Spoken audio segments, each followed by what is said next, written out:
All right, Drew students, we are about to start our game in just a moment. If you're not in the game yet, don't worry. We're going to put the pin up in just a second. A few words before we begin, though. So, what's today's prize going to be? Today's prize is a $30 gift card to Is it? Because that was actually last stream's prize. I think that might not be the prize for today. It was. Just to show how good our prices are, you get lost up in them. Exactly. So today's prize is actually going to be a round-trip ticket to the Big Apple, New York City itself. Isn't that exciting? I think it is. Very exciting. Very exciting stuff. This is the final stream. This is the final game. This is Arthur's Trivia Academy, and this is a day. Yeah. So let's throw that pin back up in case we have any stragglers who want to join in. And we're going to start in just a minute. So just one thing, make sure to use your Drew login, the first part of your Drew email, just so we can contact you if you win. So we're gonna kick a couple people that have just like their first names. Make sure you use your Drew login. All right. Is the pin up? The pin will be up. Okay. One second.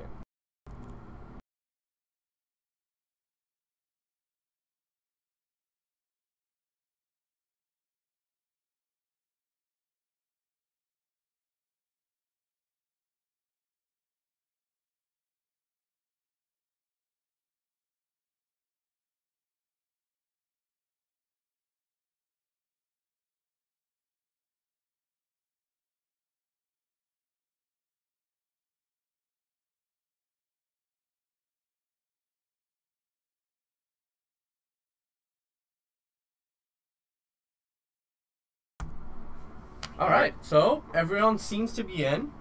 Just make sure you're in. We're gonna start. A couple of things before the game. There's a little bit of a delay on the stream, so make sure you put the questions down as fast as possible because you might run out of time before you see.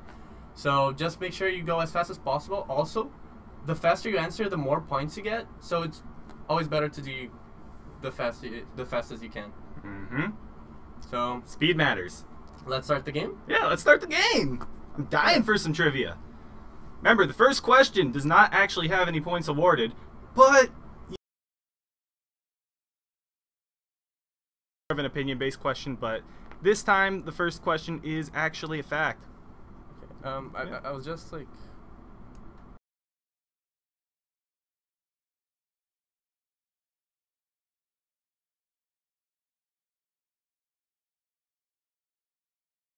Are we still muted? No.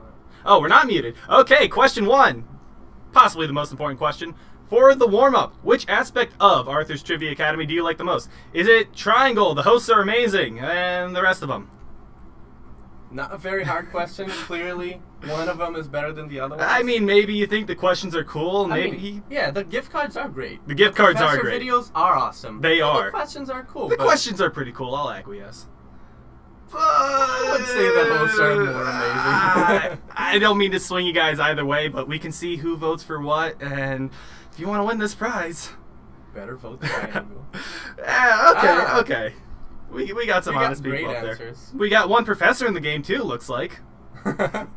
Okay, so for the first actual question, after the arbitrary leaderboard, of course, which below refers to the hook that some writers begin their essay's introduction with? A motivator, a startup, a thesis statement, or a topic sentence? Now, to those of you who see that picture up there, only 12.5% of you got it right last time. These are going to be questions you may have seen before, so hopefully you're going onto the website and reviewing the old answers from before.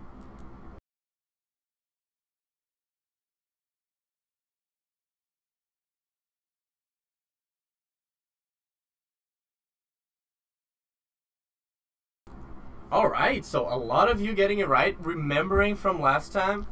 Great job. Let's see the leaderboard. We got D. Robbins on first place, right, super close to S. Burkha. Very tight leaderboard.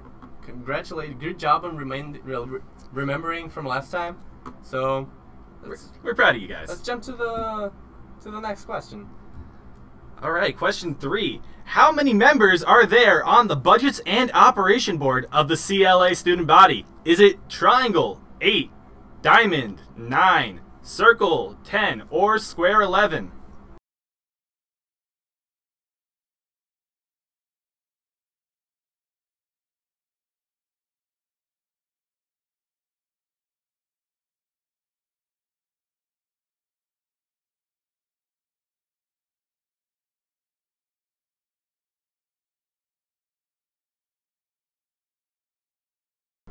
Ooh, and we're back to the savage questions. 10 of you getting it correct with, or 6 of you getting it correct with 10. Most of you opting for 9, and right behind was 8.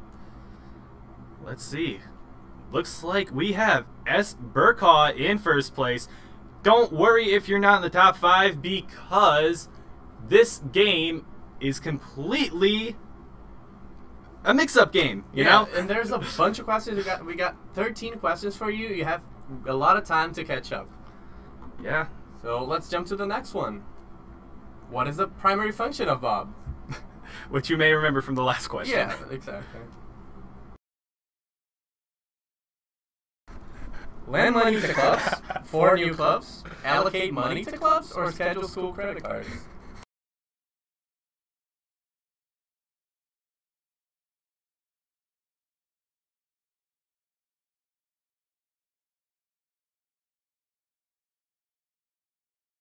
Ooh, oh wow, a lot of you getting it right. Congratulations.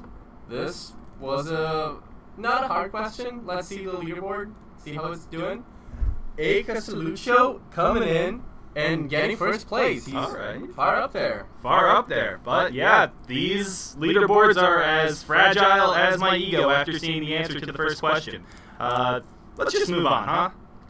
Question 5. Who was this famous mathematician? Only 22.58% of you got... Oh. Okay, so he was one of Albert Einstein's greatest friends at the Institute for Advanced Study in Princeton, New Jersey in 1931 at the age of 25. He proved 2 important theorems that shook the mathematical community. The theorems established that any consistent axiomic system sophisticated enough to contain basic arithmetic must contain truths not... you guys see the answers, right? John Van Neumann, Alonzo Church, Kurt Gödel, or John Nash. It's one of them. It's definitely one of them. But which one is it? It is Kurt Gödel, with 25% of you getting that one, or 25 of you getting that one right, excuse me. My math is not as good as Mr. Gödel up here. Yeah, so Kurt Gödel, we're not going to play the video with the explanation because a bunch of you got it right. I think most of you remember the explanation. So let's just check the leaderboard with A. Castelluccio still in first place. So, for the next question. What nationality was the first woman to graduate from a university in the world? Was it French, British, Italian, or German? Only 27.78% got it right last time.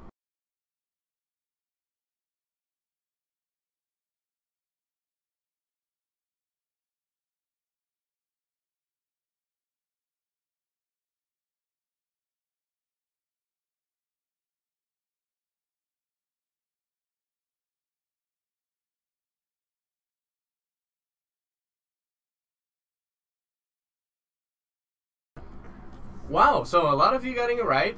So let's just show who she is. Her name is Elenza Lucrezia Cornaro Psicopia. She graduated from the University of Padua in 1678. Paintings of her can be found in the library of Vassar College and at the University of Pittsburgh. Wow. Crazy stuff that you knew all that offhand. Yeah, just like my history. A.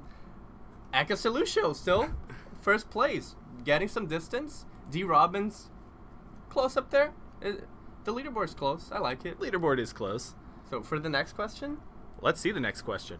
Question 7. Choose the right answer. Oh, this must be hard. It must be hard. The response to a perceived threat, real or imagined, to one's physical, mental, or spiritual well-being, resulting in physical and psychological responses and adaptation, is triangle, fear, diamond, pain, circle, stress, or square, anxiety. What's the answer going to be?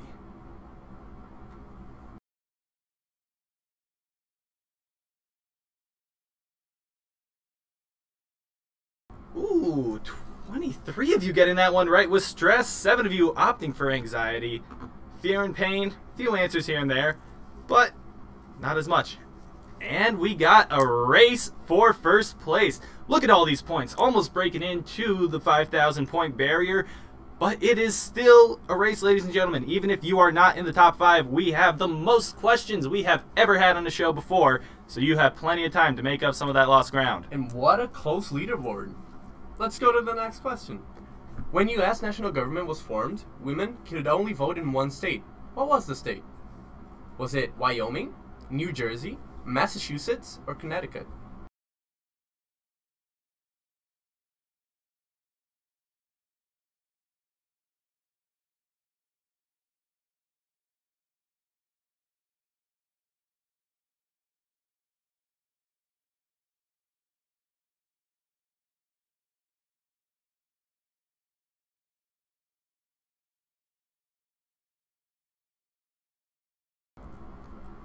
All right, so a lot of you getting right.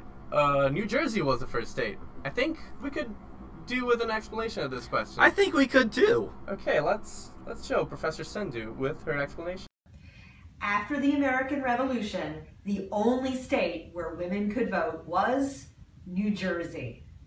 Now, what's really interesting about that is that before the American Revolution, the citizenship status that was needed in order to vote was defined as the right, or rather ownership of property. Because the belief was that in order to make a good decision as a voter, you needed to be economically independent. And so unmarried women who own property in many states could in fact vote. What's interesting about the revolution is that it actually pulled back rights from property-owning women because that right was increasingly defined as the prerogative of white adult men only. I'm Professor Sandhu from the History Department.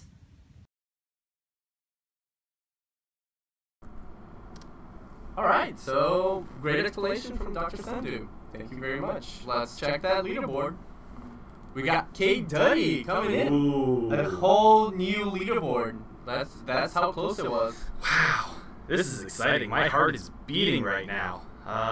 Coming up next, we got this question with 29% of you getting it right. Sildenafil and Viagra is used to treat erectile dysfunction. It was originally developed as an anti-inflammatory drug, an anti-hypersensitive drug, an antidepressant, or a treatment for male pattern baldness. Only 29.17% of you getting this one right, so make sure you use your head to answer this one, huh?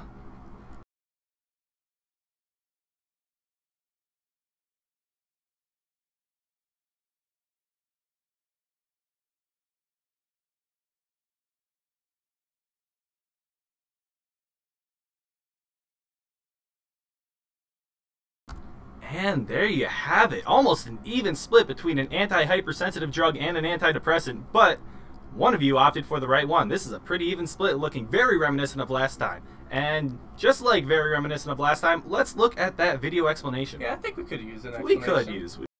Hi, I'm Christina McKittrick in the biology department. And before I came to Drew, I worked in the cardiovascular pharmacology department of Schering-Plough. And it was there that I learned that the drug that we now know as Viagra was originally developed as an antihypertensive drug to lower blood pressure. So it does this by dilating blood vessels through this mechanism right here. And if you open up or dilate blood vessels, you increase blood flow and lower blood pressure. Well, when it got to the clinic, for this purpose, the male patients were coming in saying, you know, doctor, I've got a funny side effect here, and describe their ability to keep and maintain erections. And the mechanism involved in increasing blood flow to the rest of the body is also really important for increasing blood flow to the penis, which is necessary for achieving erection. Viagra acts here by inhibiting the breakdown of this little molecule, cyclic GMP, allowing it to stay active for a longer period of time and maintaining this whole process here. Ooh, what a great and thorough explanation of this question. Very thorough. Let's see the leaderboard. I'm dying to see it. Kate Duddy still on top of that leaderboard, super close again. It is a tight race up there. Yeah, so let's just jump into the next question. How do producers figure out how much to make in short term? Is it when marginal cost equals price? When average total cost is less than price in the break even? Marginal cost is more than price, an economic loss, or average total cost is equal to marginal cost?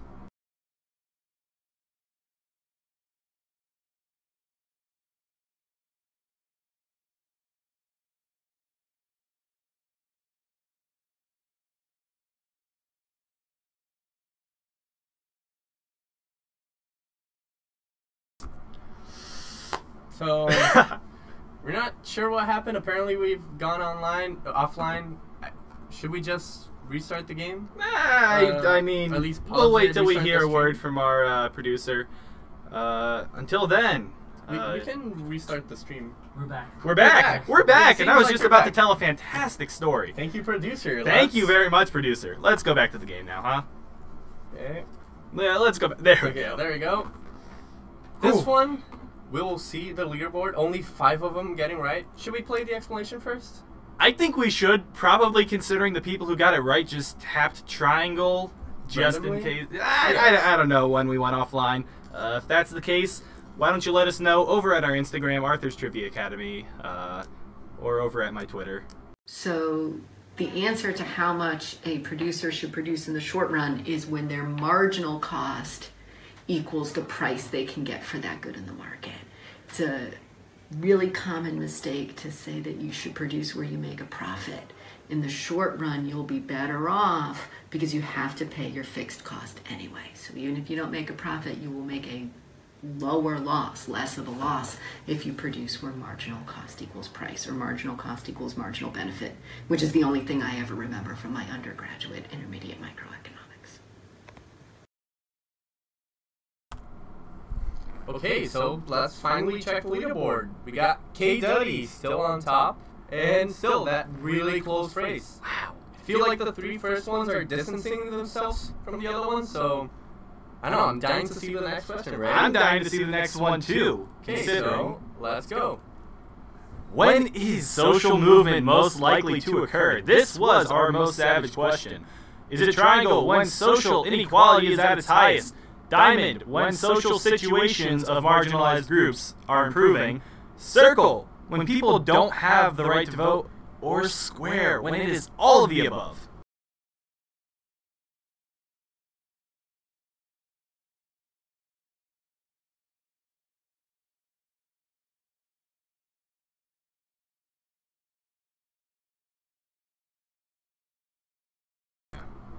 All right, looking a lot better than 8.77%.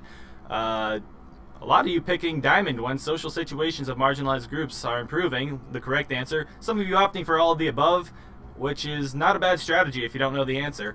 Speaking of which, are we offline again? We're offline again. Really? Back to camera. So, yeah. Okay.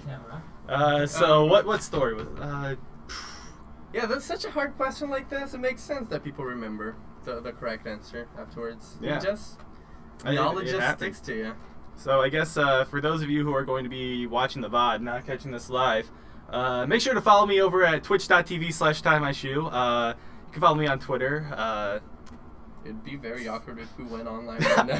Hey, I mean, if I get a follower boost, I'm not gonna really complain.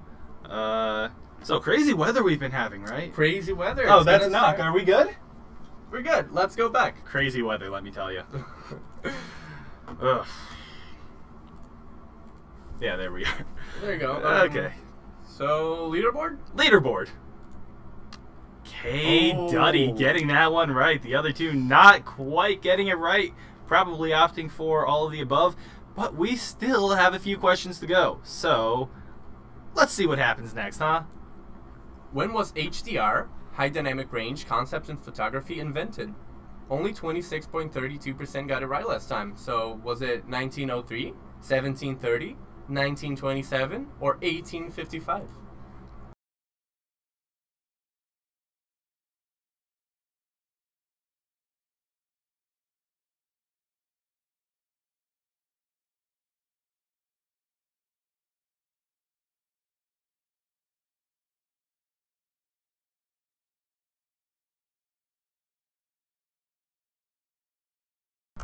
All right, so a lot of you getting him right. I think we're gonna play this explanation. What a great explanation! I remember. So let's see what the professor has to say about it. I'm Rory Mulligan. I'm a photography professor in the visual arts department, and the concept of HDR, or high dynamic range photography, was actually invented around 1855 by Gustave Le Gray. You can see the earliest example in a photograph of his called The Brig. And what he did essentially was take two negatives, one exposed for the sky, one exposed for the darker sea, and then combined them into a single print so that there was a perfect exposure for the sky and one for the darker sea. Because this can't be captured, especially in the 19th century with that technology, the contrast between the sea and the sky. So even though it's something that you see on your iPhone, has become a very common function. It actually dates back nearly 170 years. Thank you, Professor Mulligan, for that amazing explanation. Let's check the leaderboard. We got Kate Duddy still up there. It's going to be hard to catch up now, I think. We're running out of questions. Is it the last one now? I don't think it's quite the last one, but as far as questions go, let's see what it is. Okay, just checking. This will be the last question. Even though it may say 13 out of 15 up top. Who knows? It's a wacky day for trivia, isn't it? So let's see. Let's just see the question. What describes the connection between watching TV and becoming increasingly anxious and fearful? Is it technophobia, homeophilia, mean world syndrome, or vigiobibliophobia?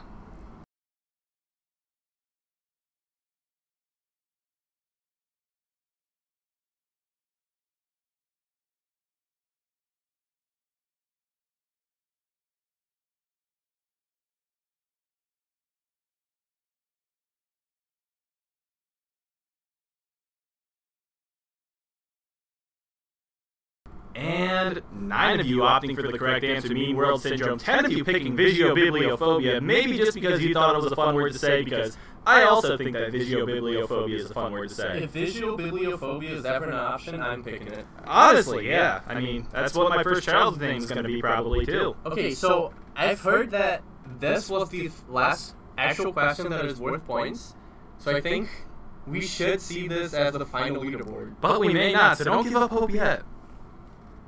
Okay, so we got Kate Duddy right on top. But look, we got people, 3 of them, 2 of them are making a comeback. Jay Geringer and Sleinberger. Yeah, that name is in like bright orange, so something special must be happening, right? Okay, so for the next question, let's see what it is, huh? The final poll about Arthur's Trivia Academy experience. Did you learn? Did you have fun? Yeah, this one better be worth some points. The options are there. You can read. You had fun, right? you learned a bit. You learned a bit. I mean, I had fun. I learned a lot too. I learned how to pronounce vigiobibliophobia. What a great word, vigiobibliophobia. And how to handle dead air whenever we go offline. Yeah, you can just promote your. Yeah, just promote your Twitch stream. All right. Lots of people learned a lot and had lots of fun. And then we got the trolls. What matters? Okay, so the same leaderboard. That question was not worth points. It wasn't, but let's see the final one. I'm curious to see what this is. Me too. Final. This is the final Omega. How can we attract more players next semester to play Arthur's Trivia Academy?